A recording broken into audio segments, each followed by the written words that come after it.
Somos una industria que desde sus inicios aportó con innovación tecnológica en el sector hidrocarburífero. Tras cumplir 28 años de servicio, nos transformamos y asumimos nuevos desafíos en la generación responsable de energía sustentable y sostenible. El mundo evoluciona vertiginosamente. Las sociedades y las industrias también. La era 4.0 y de la digitalización ha llegado. Nuestro modelo de gestión sostenible, el desarrollo de tecnología, certificaciones internacionales de calidad, patentes internacionales, know-how y las mejores prácticas empresariales nos permiten reforzar nuestras líneas de negocio y asumir los retos que enfrentará la humanidad en el uso adecuado de los recursos naturales y el acceso a nuevas fuentes de energía. Hoy más que nunca la humanidad necesita industrias comprometidas con la sociedad y el ambiente. Evolucionamos y nos reinventamos apoyados de los mejores centros tecnológicos del mundo para convertirnos en la industria del futuro. Una industria de excelencia, rentable, reputable, sustentable y sostenible. Una industria limpia por un mundo mejor. Certecpet, nuestras ideas, tu energía.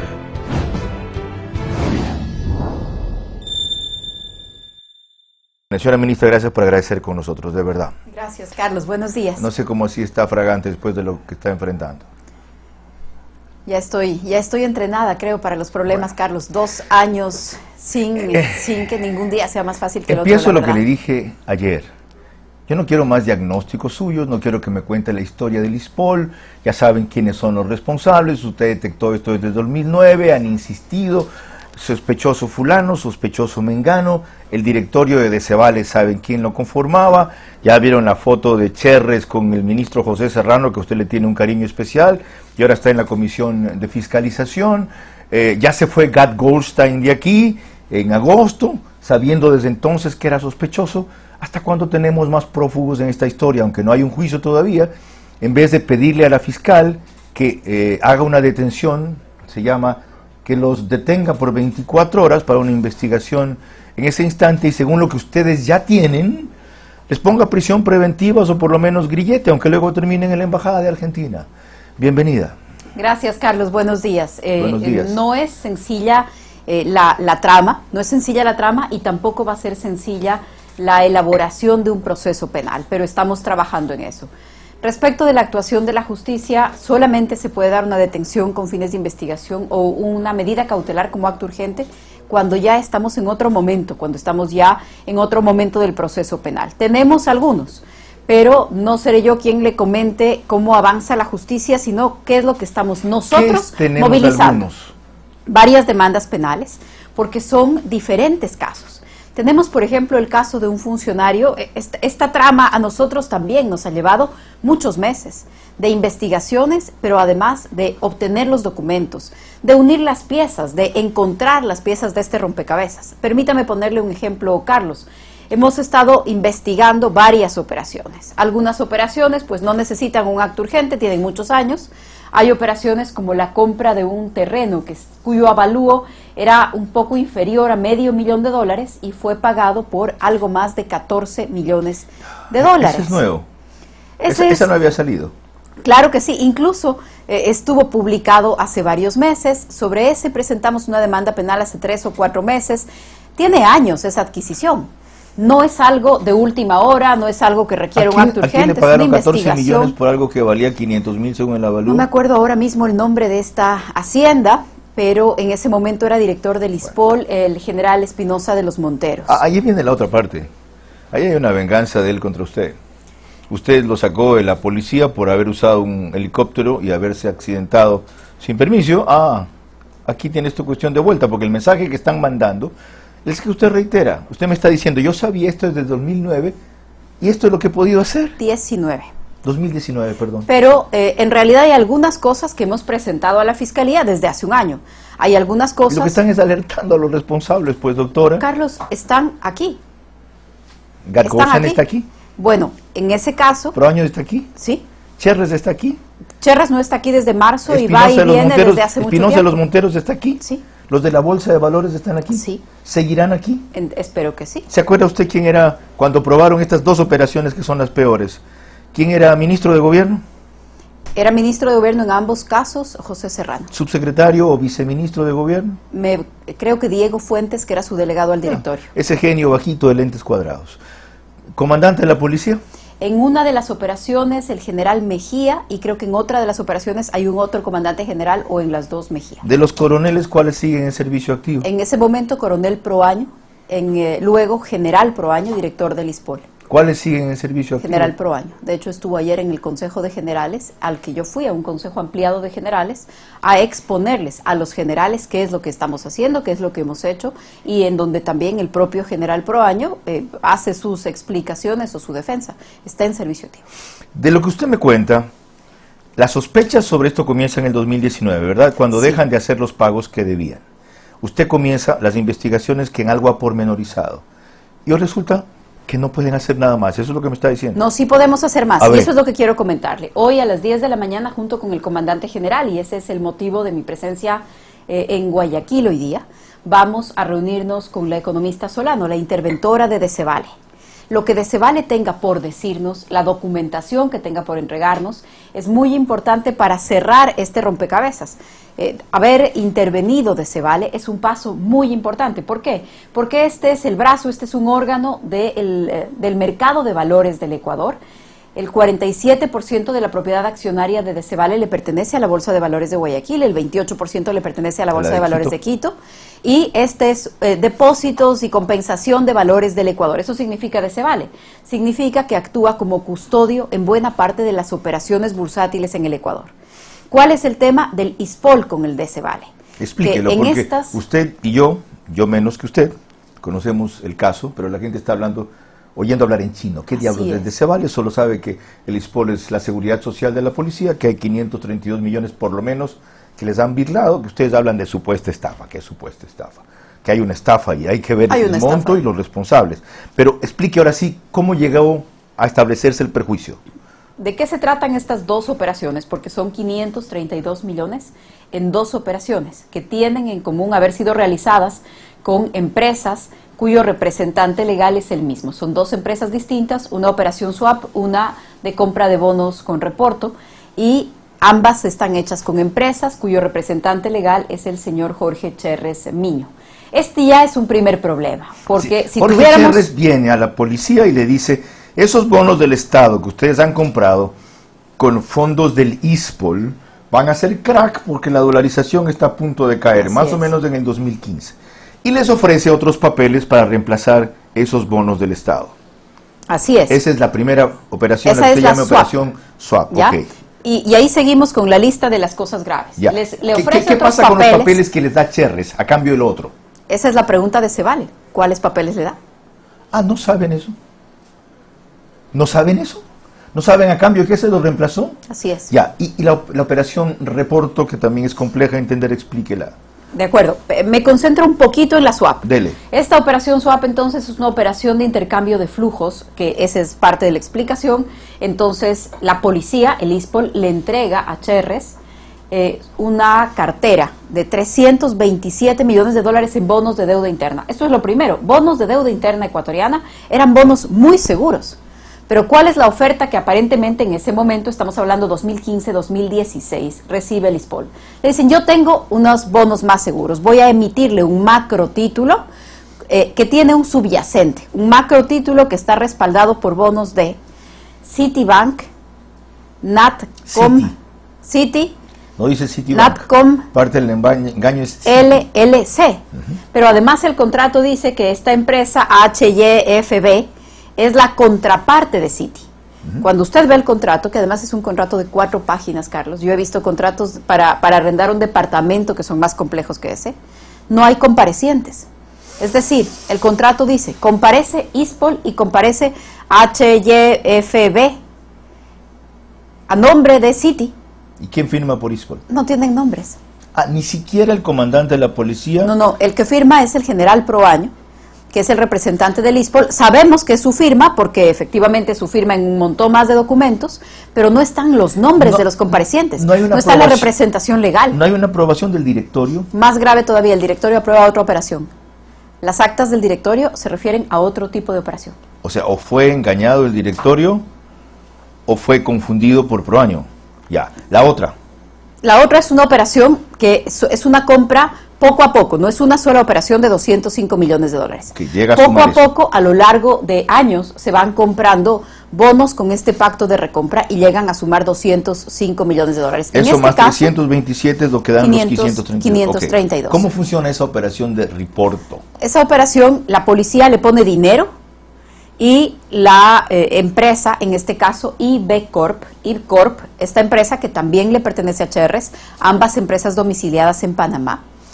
Esta empresa que también le pertenece a Cherres, entonces negocia con bonos del Estado ecuatoriano y a través de eso supuestamente le tendrían que dar rendimientos a la policía. Y la policía le da el dinero y luego le entregan bonos con un pacto de recomprarlos. Esto es de lo que se trata el reporte. Y en efecto comienzan a darle rendimientos hasta que el año pasado ya no les pagan. No, la diferencia no es que el año pasado no nos paga, es que el año pasado le empezamos a decir, páguenos en dinero, porque nos seguían llenando de papeles. Okay. Entonces, la otra parte de esta historia es que dicen, no, si la cartera estaba muy bien, si nada estaba impago, usted ha sido el problema.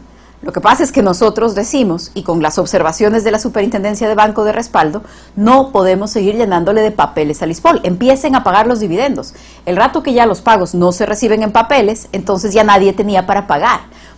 Y este es el mecanismo de estafa en pirámide. Con su dinero yo le pago un poco de intereses y entonces parece que el negocio está funcionando. Cuando yo digo mi dinero o mis papeles o le digo al de Cevale qué es exactamente lo que tiene en custodia por estos contratos, entonces todo el mundo empieza a mirarse los unos a los otros, a decir en dónde están los papeles, en dónde está el macrotítulo, en dónde está el dinero. Lo inexplicable sigue siendo cómo pudo esto pasar tanto tiempo sin que ustedes lo frenen antes. Vistazo publicó en su portada hace un año, tal vez. Hace un año. Creo que fue María Belén Arroyo. Así fue. La que hizo la investigación. Por supuesto. Y le hago el cuento completo.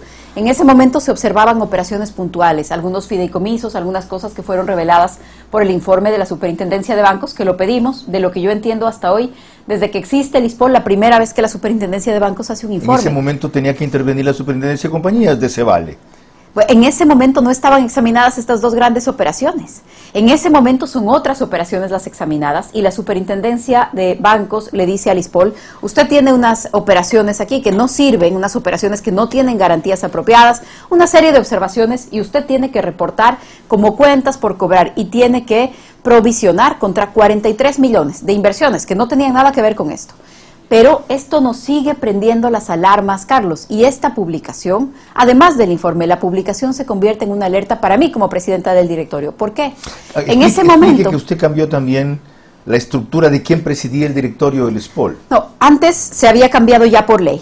Previamente a su ministerio. Sí, porque es por ley. ¿Antes quién la presidía? El comandante general de la policía. Ok, ahora después se le puso encima al ministro del Interior antes y al de Gobierno ahora. Así es, el ministerio. Pero lo que nosotros sí cambiamos es que no había política de riesgos, política de inversiones.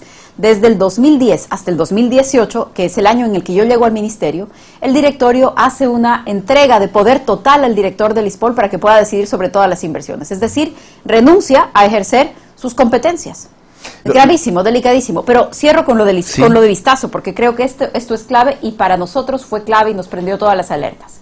Cuando recibimos el primer informe de la Super de Bancos, el entonces director del ISPOL lo que hace es demandar el informe. O sea, él cuestiona el informe que les permite encontrar irregularidades. Lo demanda el informe. ¿Quién era el director del ISPOL? El general Proaño. ¿Ese es el que usted dice que sigue en servicio activo? Así es. ¿Y está aquí? Así es. ¿Y ayer compareció al Consejo de Generales? Así es, al Consejo Ampliado de Generales. ¿A qué compareció? A explicar estos temas, porque evidentemente uno no puede simplemente venir a la televisión y no decirle también al general Proaño, a los directivos del ISPOL, a las personas que trabajan ahí, a las que llevamos 2 años haciéndole sumarios administrativos, porque además son imposibles de sacar. ¿Quiénes son imposibles de sacar? Los directores, que tienen nombramiento como parte del ISPOL. Porque tras la explicación de Proaño ayer, ¿usted está satisfecha? No, para nada. No, pero fue muy importante. Tiene que haber un proceso disciplinario, yo creería que sí, ese proceso es interno de la policía y luego puede ser apelado ante mí como ministra, entonces todavía yo no puedo pronunciarme. ¿No le dijeron a él que temporalmente se excuse, pide licencia? No se le dijo eso ayer, pero creo que fue una reunión muy dura respecto a sus responsabilidades. ¿Por qué? O sea, ahora resulta que la ley está a favor de los estafadores. Claro. Porque hay que tener una serie de procedimientos, tiene que tal cosa, tiene que tal otra, no puedo cambiar de director. Aquí, allá, lo cierto es que ya cuando ustedes les caen, se van. Solamente cierro lo del Vistazo. Demanda el entonces director el informe de la Super de Bancos. Le pone una acción de protección, la pierde, se apela, la pierde, va al contencioso administrativo, en donde también el contencioso administrativo pues, no le da ninguna posibilidad al reclamo, pero es más grave todavía, va al siguiente directorio y pide que le autoricen $100,000 para demandar a Vistazo. No para implementar lo que dijo la superintendencia, sino para demandar a la revista que recoge este informe preliminar. Esto termina de prendernos las alertas y termino cambiando al general Proaño. Ya, tengo 1000 preguntas, pero tenemos más tiempo, no se preocupe. Cientos tienen cambio Yolanda Torres desde Quito, que la ha seguido con atención. Proseguimos con Yolanda. 6:20, estamos con la ministra de Gobierno, María Paula Romo, que está explicando cómo ocurrió esta estafa que hasta ahora se cuantifica en $532 millones, que tiene que ver con fondos mal utilizados por 1.500 millones y que en principio empezó determinándose irregularidades en 700 millones más. Adelante, Yolanda. Gracias, Carlos. Ministra, qué gusto tenerla con nosotros. Sobre este tema que están comentando precisamente ahora, de que quienes han cuestionado el caso han ido por lana y han salido trasquilados. Pablo Defina, en un Twitter, él es asesor en este momento legal de el BIES, pero habla de que hace 2 años él trabajaba particularmente para un cliente y dice: denunciamos operaciones sospechosas por parte del ISPOL a nombre de una casa de valores hace más de 2 años. La supercompañías tuvo la desfachatez de sancionar a la empresa denunciante. Ahora es muy claro que la red de corrupción siempre estuvo dentro de la entidad. Este es un mal, ministra, que nosotros, mucha gente lo sufre. Quien denuncia es quien sale mal parado, por eso siempre ha habido en el país, o en los últimos años ha habido en el país, como un manto que ha cubierto este tipo de situaciones de corrupción. Gracias, Yolanda, buenos días. Efectivamente, leí también ese tuit, he visto ya de qué casa de valores se trata y hoy voy a pedir formalmente conocer esta denuncia. He podido también el día de ayer acceder a algunas otras observaciones que en su momento la Superintendencia de Compañías le hizo al entonces Superintendente de Bancos, Cristian Cruz, sobre operaciones posiblemente irregulares del ISPOL. Yo creo que esta es una de las grandes preguntas. Mi opinión y lo que nosotros hemos dicho es que se deben establecer responsabilidades al menos en 3 niveles. Funcionarios del ISPOL, por supuesto, policías y civiles, funcionarios del ISPOL que tomaron estas decisiones y que lo hicieron de la manera en la que lo estoy describiendo. Luego hay personas privadas, interesados privados. Casas de valores, sí, en algunos casos, no en estas operaciones que no corresponde, pero en otros, incluso las calificadoras de riesgo que hacen este tipo de calificaciones. El caso de Delcorp es evidente. Rara vez no existe norma para calificar facturas, hay una calificadora que lo hace y les califica como AA más a estos papeles de Delcorp, es parte de lo que hoy se está observando. Entonces, el sector privado, el que se beneficia, el que estructura los papeles, la calificadora de riesgo, ahí hay otro nivel de responsabilidad. Y sin lugar a dudas, un tercer nivel de responsabilidad tiene que ver con los organismos de control. Tanto la Superintendencia de Bancos como la Superintendencia de Compañías tenían el deber de observar esto. Y finalmente, Yolanda, usted dice el denunciante es el que puede terminar peor que el denunciado. Lamentablemente sí. Y en este caso, cuando son intereses de cientos de millones de dólares, pues luchar contra esos intereses no es asunto sencillo. Entiendo la frustración que eso provoca, pero no podemos resignarnos, o al menos yo no lo haré. Con pocos meses que quedan en el gobierno, probablemente lo más cómodo y lo que algunas personas habrían esperado que haga era seguir recibiendo papeles para que la contabilidad esté perfecta, ¿no es cierto? Seguir cobrando en papeles para que no se refleje ningún problema, para que no haya ningún lío, y algo que no se ha observado durante tantos años, sobre lo que nunca nadie ha dicho nada, que han permitido que siga sucediendo, pues probablemente había quien esperaba que esa también sea mi actitud. No lo es, no lo será, y espero que en este caso, confío que en este caso, después de lo que será, lo que es una estafa sofisticada, gravísima, a los fondos de la Policía Nacional, espero que no quede ni en la impunidad, ni tampoco en el olvido. Hay que buscar el dinero y hay que buscar a los responsables.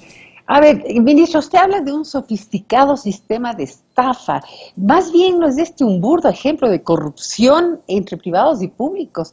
Esos estaban seguros de su nivel de impunidad. El nivel de chapucería que lleva este caso demuestra que más que una sofisticación, lo que hay es un queme-importismo, en donde quienes actuaron sintieron que no había manera de que puedan caer bajo la sospecha de la justicia. O sea, más bien me parece de un nivel de, como digo, chapucería y de burdo que es inexplicable que esto haya pasado. Usted bien hace en señalar todos los responsables en torno al tema, porque sí habían alertas, como ustedes señalaron con Carlos Vera, alertas permanentes que nadie las recogió. Usted ha hablado también acerca de la responsabilidad que va a asumir el gobierno en este caso y cómo va a respaldar a la policía y sus recursos. No sé si tenemos el video de las palabras de la señora ministra. Sí. Adelante. ¿Podemos pasarlo, por favor? Vamos. Del dinero de la Policía Nacional es el dinero de la jubilación de los policías, es el dinero de la salud de los policías, de las personas a las que les rendimos homenaje por su trabajo sacrificado, porque no paran, porque no tienen horario, porque están ahí para auxiliarnos a todos. Ahí está su vejez, ahí está su futuro. No vamos a permitir que desaparezcan esos recursos. Vamos a hacer todo lo necesario para recuperar esos recursos, vamos a hacer todo lo necesario para identificar a los responsables por acción o por omisión de que esos recursos se pongan en riesgo o se hayan puesto en riesgo, y vamos a trabajar en ese sentido. Pero quiero terminar también diciendo algo. A pesar de la gravedad de lo que estamos hablando, a pesar del monto al que nos estamos refiriendo, que son 532 millones de dólares en estas operaciones, solo en estas dos operaciones, a pesar de todo eso, la jubilación de nuestros policías está garantizada, porque existe una ley que le obliga al Estado a garantizar el pago de todo lo que se adeude por estos conceptos.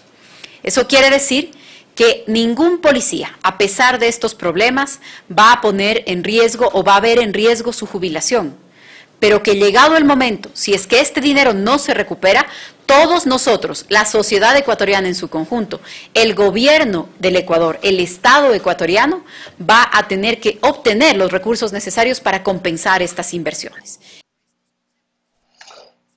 La sociedad ecuatoriana se pregunta cómo así, señora ministra, en un caso tan puntual. Todo el mundo se conduele de la situación de la policía y de estos recursos que sirven para su vejez, pero más allá de ello, ¿por qué se responsabiliza el mismo gobierno, el Estado, que a la final somos todos, y la sociedad ecuatoriana? ¿Por qué tiene que cubrir por unos errores, de tamaños errores, que como usted bien ha dicho, en donde ni siquiera habían técnicos cuando se comenzó a hacer este tipo de negociaciones en el mercado bursátil?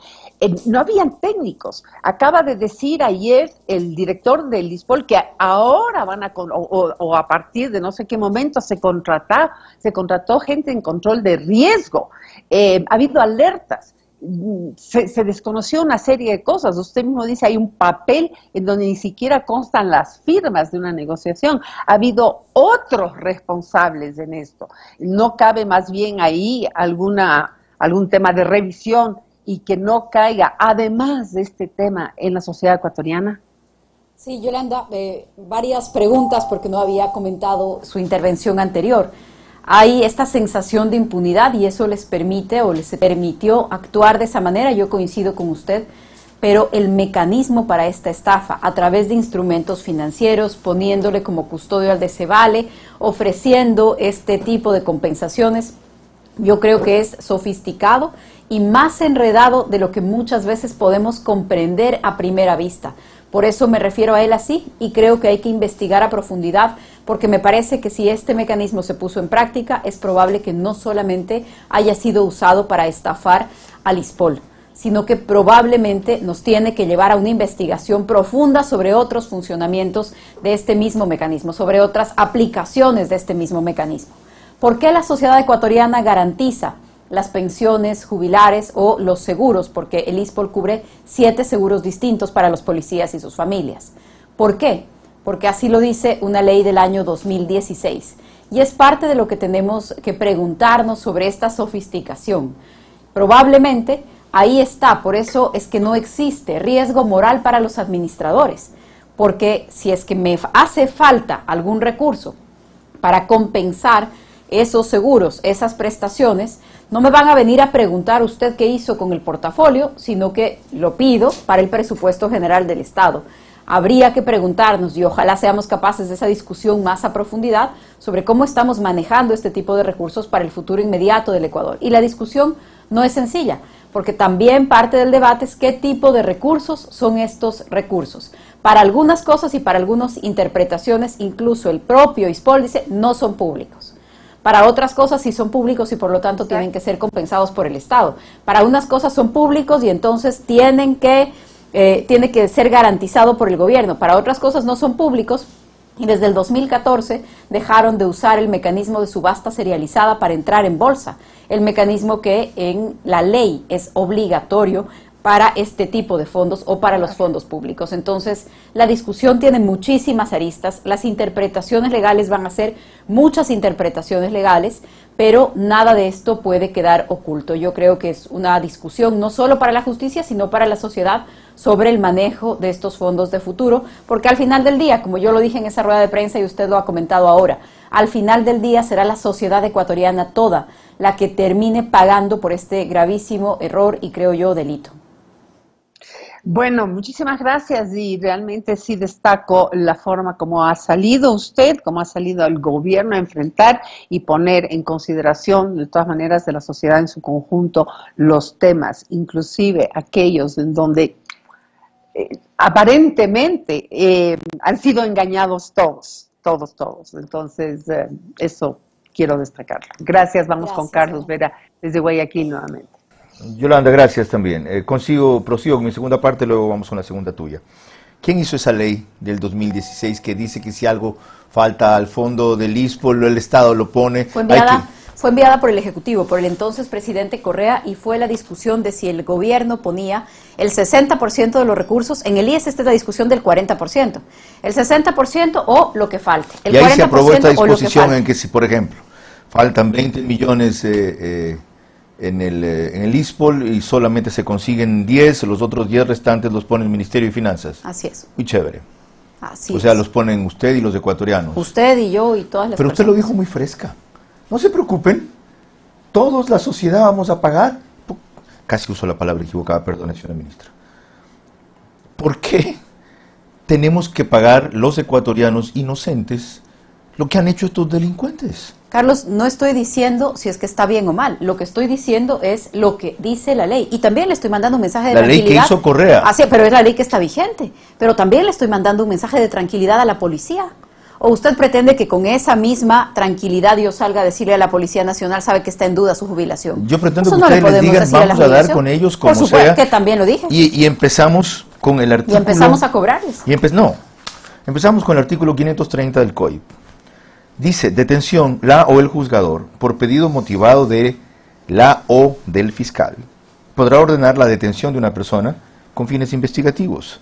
Para el cumplimiento de la orden de detención se deberá entregar dicha boleta a la Policía Nacional. Si ustedes tienen los elementos que hasta hoy tienen de estos sujetos, usted dice que están aquí, o pueden ser estas personas, puede que hayan mujeres también en esta historia, ¿por qué no le piden a la fiscal, la exhortan, le sugieren, como sea que se llame, para que no parezca intervención de una función en otra, que detenga estos angelitos? Y con las evidencias que usted tiene, por lo menos le va a poner prohibición de salir del país, arraigo solo cabe para extranjeros, darles un grillete de regalo o presentarse cada 2 o 3 días, porque aún así a otras personas que ustedes denunciaron volaron. Cristian Viteri voló, Viviana Bonilla voló, Vinicio Alvarado voló, Fernando Alvarado voló. La primera demanda sobre estos temas, porque en el artículo que usted bien ha leído, la Policía Nacional solo se menciona cuando dicen le entregarán la boleta a la policía. Ni la saca ni la pide. Correcto. La primera demanda la pusimos hace 2 meses. Hace 2 meses la primera demanda relacionada a las operaciones de Cherres. Y sobre la base de esa demanda ya pueden proceder. Así es. ¿Y qué pasa? La Fiscalía tiene que pedirla y los jueces tienen que dictarla. ¿Cuándo? Ojalá pronto. ¿Qué es ojalá pronto? Ojalá pronto. Para ¿Qué le otros puedo casos decir? sí se movieron rapidísimo. Pero hubo la allanamientos fiscalía tiene que espectaculares. decidir. La fiscalía y el juez tiene que decidir. ¿Ha conversado? La policía no allana sin ¿quién, orden yo de sé, juez. ¿quién es el juez? No hay juez todavía en este caso. La fiscalía no ha llevado el caso ante los jueces todavía. ¿Y eso? La fiscalía está examinando, entiendo yo, los casos y motivándolos. 2 meses. Por cierto, nadie tiene fuero, así que no es la fiscal general del Estado. Son una serie de fiscales en diferentes tipos O sea, de si el delitos. general Proaño se quiere ir mañana a Miami o a Colombia, ¿se puede ir? No tiene prohibición de salida. ¿Sabe la barbaridad que es eso? Así es. Y me lo dice así tan tranquila. No se lo digo tranquila, le digo la verdad. ¿Qué quiere? ¿Que haga un show escandaloso? No, las personas pueden movilizarse mientras no haya una orden que les urja a la impida fiscal movilizarse. a actuar en este tema, o que la Así es. fiscal diga, ¿saben qué, señores? Lo que ustedes me han presentado primero no es de evidencia suficiente. Es un conjunto descoyuntado al cual yo tengo que darle coherencia, primero. Y segundo, esto me toma tiempo. Yo no puedo proceder así porque Carlos Vera dice, porque la ministra de Así Gobierno es, denuncia. Así es. Por eso la Fiscalía tiene que tomarse su tiempo y hacer lo que requiera. Nosotros estamos incluso Tomarse tanto buscando tiempo. financiamiento Tomarse tanto para tiempo. asegurar que se puedan hacer los peritajes. Tomarse Carlos. tanto tiempo. Bueno, pero esa pregunta no me la puede hacer a mí. Habrá que identificar el ¿Sabe fiscal por de qué cada sí? caso. La demanda que ustedes hicieron, ¿la encuentra consistente lo que presentaron? Do you have a case, dicen los gringos. De ahí se puede deducir que hay un caso redondo. Sí, Ok. varios casos. Les voy a poner un ejemplo, Ok. porque hay una demanda que es todavía más antigua, una demanda que tiene 4 o 5 meses, contra un funcionario de segundo o tercer orden del ISPOL, que cuando ya le decimos a Cherres, a sus compañías, que no puede seguir metiéndole papeles al ISPOL, se atrasa en el pago, se vencen sus pagos, no puede pagar con papeles, por lo tanto no podía pagar, no alcanzaba los pagos. ¿Sabe qué hizo Cherres? Se consiguió que un funcionario de tercer nivel del ISPOL le envíe por correo electrónico la aceptación del pago en papeles. La aceptación, entre comillas, de 19 millones de dólares. Por supuesto que quien no es el representante legal no podía haberle brindado ninguna aceptación, pero con ese documento, en febrero de este año, intenta otra vez pagarnos con papeles, usando como custodia de Cevale. Contra este funcionario tenemos puesta una demanda por abuso de confianza y por una serie de otros delitos que solo mandar el mail podría haber configurado. Ya, hay una precisión. En esta de hace 5 o 6 meses es una demanda. En la de hace 2 meses es una denuncia. Sí, no, es lo mismo, son ¿Es denuncias igual? ambas, sí. Cuando- Son denuncias Entonces, ambas. yo- Son delitos de acción pública y por lo tanto se informa a la Fiscalía, pero quien tiene la titularidad de la acción penal, quien tiene que emprender el proceso, es la Fiscalía porque son Lo delitos sé, de y acción la pública. Fiscalía, por lo tanto, debería decir, Pero algunos casos estamos están. completando los elementos de juicio o Así no es. hallamos un caso completo como para proceder con base aquí. Mire, algunos casos están en Quito, otros están en Guayaquil, están en diferentes fiscalías según el tipo de delito, han sido presentados en meses distintos. Yo creo que la Fiscalía está trabajando para organizar aquellos casos que pueden ser uno solo, otros que no deben ser uno solo, pero entiendo la complejidad del tema. ¿Quién va a ser el fiscal especializado para esto? Ok. De lo que yo deduzco de su relación de hechos, aquí hay responsabilidades del exministro del Interior Serrano, de varios excomandantes de la policía, de empresarios, de autoridades de control, de las bolsas de valores de Quito y Guayaquil, que eran miembros o son parte del directorio de Decevale, de las dos tienen mayoría, e ignoraron esto o fueron engañados de esto y permitieron esto, ¿correcto? Así es, y hay diferentes tipos de responsabilidades. No todas son penales, efectivamente. ¿De usted no hay ninguna? Hay que diferentes supuesto tipos de 2019? responsabilidad. ¿De Sí, usted no hay claro. ninguna? Ninguna de estas es tan grave como la de no haber visto. ¿Cuál es su Yo soy responsabilidad? la que pedí que venga la superintendencia de bancos. Yo soy la que pedí los informes, yo soy la que cambié los directores, la que aprobó, por supuesto, con mi directorio, las políticas de inversión y las políticas de riesgo, los que hicimos todas las contrataciones de los especialistas, Pero a los la que vez estamos usted hacía poniendo la eso, denuncia. estaba alertando a los afectados para decirles, mira, ando atrás tuyo, te voy a coger. Yo hago Bien. 2 cosas, encubro, borro evidencias, compro gente o lo que sea, o me mando a cambiar. Yo comprendo lo que usted dice, pero no estamos hablando de un robo, como que yo llego a mi casa y digo, ve, falta la televisión, se han robado la televisión. Yo sé que es No más es complejo. así. Y acaba de decir usted una cosa más grave esta mañana, que esto es tan complejo y sofisticado que hay el temor o la posibilidad de que se haya reproducido en otros ámbitos.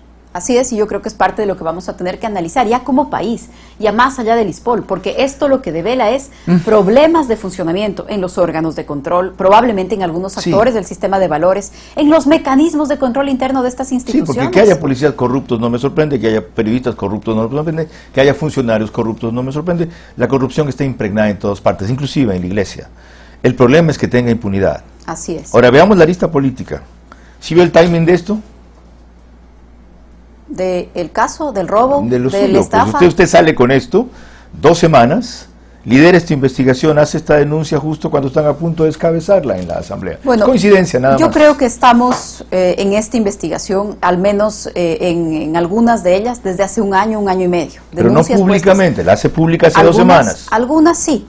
Cuando hicimos, mire usted, Carlos, para que mire también la coincidencia, lo que pasa es que el ojo público a veces no está en ese lugar, pero cuando estuvimos hace 2 o 3 meses en medio de la pandemia, aquí en la Fiscalía Provincial del Guayas, anunciando con la fiscal general la creación de una fuerza de tarea, esa mañana, antes de la rueda de prensa, junto con el comandante general y algunos generales de policía, le entregamos algunas denuncias a la fiscal general sobre el tema del ISPOL. Y esa mañana, en esa misma rueda de prensa, no me va a dejar mentir el registro que hoy tenemos de todo. Inadvertido, ahora me acuerdo. Dijimos, estamos también armando un equipo para investigar los temas del ISPOL, a pesar de que estábamos en medio de la pandemia. Pero en ese momento la gente no estaba mirando eso, estaba mirando otra cosa. Okay. Y nosotros decíamos, aquí hay un problema. Pero la conclusión puede ser la misma que el ministro de Finanzas. Ahora que María Paula Romo está investigando esto, ¿la van a descabezar en la Asamblea? No, pues por Dios, denle más tiempo.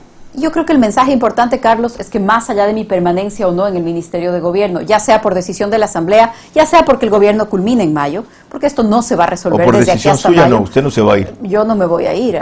La decisión es del presidente. Yo tengo un encargo, yo lo voy a cumplir hasta el día que el presidente lo diga, o la Asamblea o el tiempo. Ya, Pero sigamos con si es que yo me voy del Ministerio de Gobierno, esta investigación no se puede detener. Después de la publicidad que ha tenido, no. Exactamente. El sucesor por eso es tan importante. Tiene la obligación de continuarla. Y si la baja de perfil es un cómplice. Así es. Por eso es tan importante hacerla pública. No importa si soy yo, no importa si hay o no hay juicio político, si la sociedad no se entera la magnitud que tiene esto. Si no ponemos nuestros ojos ahí y vuelve a pasar lo que pasó hace algunos meses, que se lo estoy recordando, que no pusimos la atención necesaria. Por eso es tan importante y hoy estamos poniendo todas las luces y diciendo que intervenga la super de compañías, que la prensa lo mire, que lo comprendamos, que todos actuemos. No se va a resolver en pocas semanas, Carlos, no se puede, es complejo, es muy difícil, pero creo que si todos le ponemos atención no se puede repetir y tampoco se puede echar tierra sobre esto, más allá de que yo sea o no sea la ministra de Gobierno. Para los que saben, no es complejo. La superintendencia de compañías o la superintendencia es especializada en esto. La superintendencia de bancos como entidad de control también. Quiero ir un rato a la parte política antes de ir con Yolanda, que tiene otros temas sobre lo mismo o diversos. ¿Quién va a ser el candidato de gobierno? El gobierno no tiene candidato. Pregunté mal, ok. Típica respuesta clásica, cliché. ¿Quién va a ser el candidato de Construye? El candidato de Construye, el precandidato de Construye es Juan Fernando Velasco, pero todavía falta... Tienen 2 semanas a ustedes rezando. No. ¿Hay la posibilidad que sea usted la candidata a la presidencia? No, eso ni siquiera se ha considerado, no. O sea, o es Juan Fernando Velasco o no es nadie. No, el precandidato que está inscrito por Construye, aceptando la precandidatura, es Juan Fernando Velasco. ¿Lo van a ratificar? No me corresponde a mí decirlo, no soy la vocera, no estoy en eso. Construye es partido de gobierno. ¿A quién le corresponde decir? A los dirigentes de Construye. ¿Quién es la máxima líder de Construye, aunque no sea dirigente? El secretario general se llama Iván González. ¿Existe? Claro que sí. ¿En dónde? Es el secretario general desde hace muchos años. ¿Usted lo conoce? Claro que sí. Tráigalo aquí algún rato. Muy bien. Okay. Es un Yolanda compañero Torres, de muchos años. Probablemente usted también lo conoce. Puede que me acuerde Sí, de él, puede ser. de cuando ustedes eran ruptura en el 2005. Y en su época de juventud. De la de él. De la de él. La mía no sigue. de la suya. No, la mía ni sigue. la suya ni la mía, la de él. Soy más En la joven época de juventud de él fue presidente de la Cuando ustedes FEUE. presentaron el movimiento en la Plaza de la Independencia, a un costado de Carondelet. ¿Qué me voy a olvidar? 6:43. Yolanda tiene más inquietudes para la ministra de Gobierno, que vino aquí a propósito del tema de ISPOL, sobre el cual tiene una diligencia importante en Guayaquil que anunció a las 10, pero no único tema de su cartera. Yolanda. Bueno, sí, vamos a cambiar de tema un poco, ministra. Como usted sabe, está avanzando la posibilidad de juicio político en su contra en la Asamblea. Sin embargo, usted ha puesto el pecho a las balas y ha dicho, a ver, sí, ya, de una vez, llévenme. Usted sería la 4ª vez que le llaman a un juicio político que ha sido fallido. ¿Cómo ve usted la posibilidad de que finalmente se concrete? Y el motivo por el cual están llamando es un tema ya totalmente pasado, oleado y sacramentado. Seguimos hablando de los hechos de octubre. ¿Cuál es su criterio al respecto? Así es, Yolanda, se trataría probablemente hasta que el juicio llegue, que será un asunto de un mes y medio, porque la comisión no puede tramitar 2 juicios al mismo tiempo y ahora se encuentra tramitando un juicio político. Será un asunto de un mes y medio. Probablemente hasta que ese día llegue este número va a subir, pero he comparecido 37 o 38 ocasiones distintas a la Asamblea y este sería mi 4º juicio político. ¿Qué opino de eso? Siempre es una posibilidad para quienes somos funcionarios públicos ser sometidos a un proceso de fiscalización. En mi caso, la verdad, creo que he batido todos los récords porque, como usted bien dice, he puesto el pecho a las balas para los problemas propios, para los ajenos. Como ministra de Gobierno entiendo así mi papel, creo que soy entre mediadora y bombero del gobierno. Perdón. Efectivamente, usted dice que ha puesto el pecho por motivos propios y ajenos. ¿Cuáles serían los ajenos en este caso? Cuando digo que propios y ajenos, me refiero a que algunos asuntos en los que ni siquiera tengo responsabilidades. Para mí el más claro tiene que ver, por ejemplo, con el sistema penitenciario. Es otro ministerio, está fuera del Ministerio de Gobierno hace algo más de 20 años. La policía solamente entra en casos específicos de auxilio. Sin embargo, por cada uno de estos temas también he sido convocada. Sobre una filtración de temas informáticos, que hay un ministerio y una agencia de control y regulación. También he comparecido a la Asamblea para explicar algo que tiene que ver con ese otro ministerio. A eso me refiero. De alguna manera usted está diciendo que hay algo de ligereza también en estas convocatorias a usted y falta de información de los propios asambleístas, si es que la convocan por temas de los cuales ustedes ni siquiera tienen competencia. Sí, y también que soy la ministra de Gobierno y que eso me convierte en un blanco político que sin lugar a dudas es convocado por la Asamblea, que algunos sectores, que algunas personas pretenden entrar en esa disputa o en esa discusión política porque soy la ministra de la política. Así que lo digo sin pena, sin preocupación, sino más bien asumiendo que esa es parte del encargo, que esa es parte de la responsabilidad que asumí cuando el presidente Moreno me invitó a acompañarlo en un cargo tan delicado y muchas otras cosas externas que por supuesto no están nunca en los planes de nadie. Octubre, la pandemia, los problemas que hemos vivido, este mismo tema del ISPOL, una persona, un ministro, entendería yo, supone que esto está perfectamente bien manejado, que es una institución regulada, que la mira la superintendencia de bancos, la superintendencia de compañías, que los propios policías vigilan sus recursos, que el mercado de valores se regula y que tiene observaciones y que tiene controles. Hay una serie de problemas que tienen que ver y una serie de responsabilidades que tienen que ver con mi cargo y otros externos, porque también nos ha tocado una época difícil. Salir de 10 años de corrupción, de autoritarismo, no iba a ser sencillo y creo que si alguien pensó que era fácil, pues probablemente subestimamos lo que representaba esta compleja transición que aún no se termina. Yo creo que años después vamos a seguir mirando las consecuencias de todo esto. El expresidente Rafael Correa decía que le tocó la peor tormenta, él no se imaginaba lo que era la peor tormenta. Sí estoy de acuerdo que tanto para el gobierno actual como la sociedad ecuatoriana estamos todos atravesando en el mismo barco esa peor tormenta. Y finalmente, usted está muy segura, o sea, cuando habla del deber cumplido y de enfrentar la Asamblea en este sentido y ir con lo que usted tiene, lo que usted ha hecho. Sin embargo, hay quienes piensan que su seguridad también se debe a que usted tiene en el Congreso la sartén por el mango, que es prácticamente imposible que o se dé el juicio político o puedan a usted llegar a destituirla. Esto es parte de lo que me ha tocado vivir también en esa compleja relación política con una Asamblea en la que por primera vez el Ejecutivo desde hace 12 años no tiene mayoría por sí solo, porque esa es la realidad de este ministerio que me ha correspondido. Supongo, y lo pienso a menudo, lo sencillo que debe haber sido gestionar la política con todos los poderes a disposición y con la Asamblea con una mayoría absoluta y además sin que nadie pueda decir nada porque era literalmente sancionado, suspendido o mandado a callar en la Asamblea Nacional por el presidente de la República, que era el presidente del partido. Esa no es la gestión de la política que me ha correspondido a mí. Si es que pasamos una ley, entonces la pregunta es, ¿qué habrá hecho la ministra para pasar la ley? Si no pasamos una ley, la pregunta es, la ministra falló. ¿Por qué no ha renunciado la ministra si es que no pasa la ley?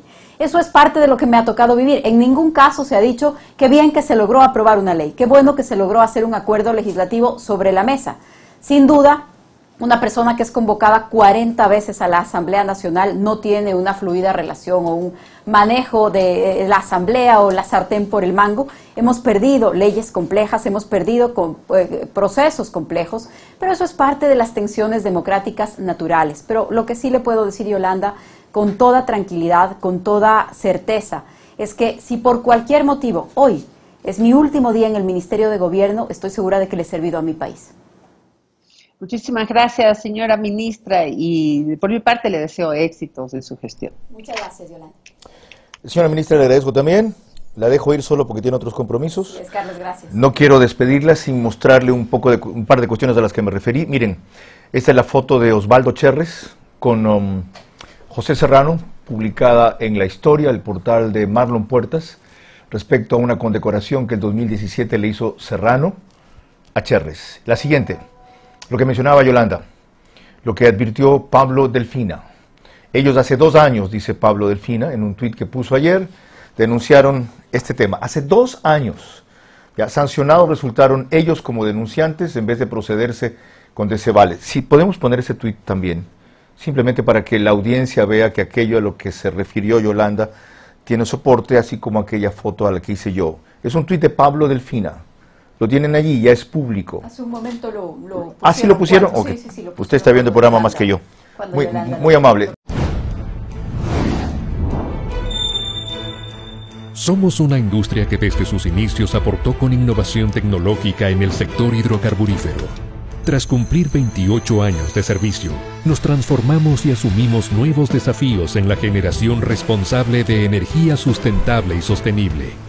El mundo evoluciona vertiginosamente, las sociedades y las industrias también. La era 4.0 y de la digitalización ha llegado.